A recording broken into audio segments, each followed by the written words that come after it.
colleagues and friends, welcome to the United Arab Emirates, welcome to Abu Dhabi, and welcome to the pre-COP. I am here to help you, and I am here to help this very important process. But I need you to meet me halfway. I need you to do your part and to do the work and to work with each other. We can reimagine entire economies and put every nation on the path to a prosperous and sustainable future.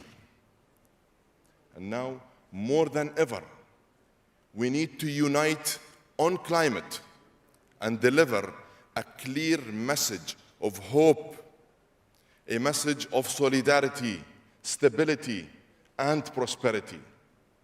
Let's remember that we have come a long way.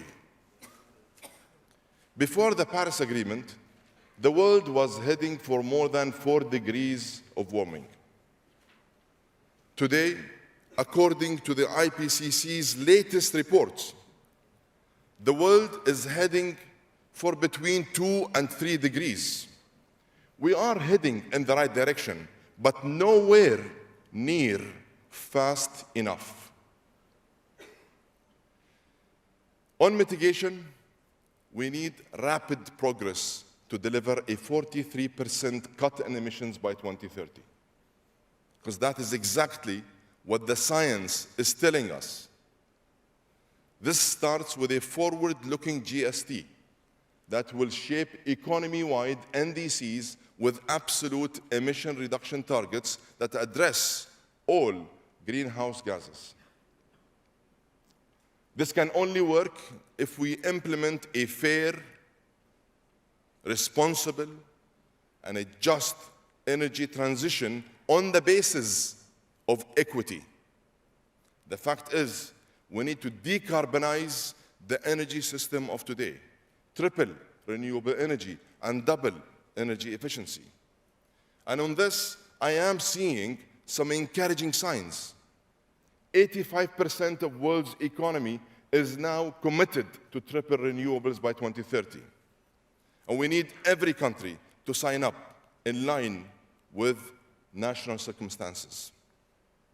And we need to address the supply and demand side of the current energy system at the same time.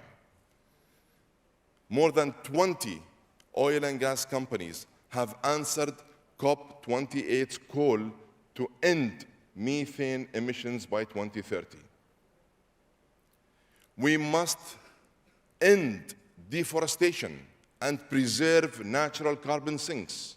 And remember that our greatest ally in the fight against climate change is, in fact, nature.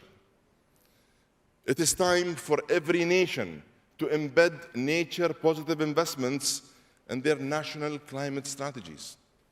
It is time for well-funded and strategic national adaptation plans. And it is time for every nation to sign COP28's declaration on food systems and health. And the way we will do it is by trusting each other, by recognizing we share the same future, and by bringing everyone who can make a difference to the table. And as I have said many times, inclusivity is a defining principle of COP28. That includes being open to the private sector. We need to include everyone, for all of us to move forward together. All views are welcome. All views are, in fact, needed. That is why we will include 1,000 mayors and subnational leaders. That is why we are determined to empower all those who suffer the most from climate change, including women and the young. And that is why we will have a day dedicated to the wisdom and experience of indigenous peoples. Everybody must use this time wisely. Let's have the difficult conversations now. Don't delay, now. The world is watching. Our nations, our communities, our families. And I know that our kids, they are all watching. Let us please unite. Let's act and let us deliver.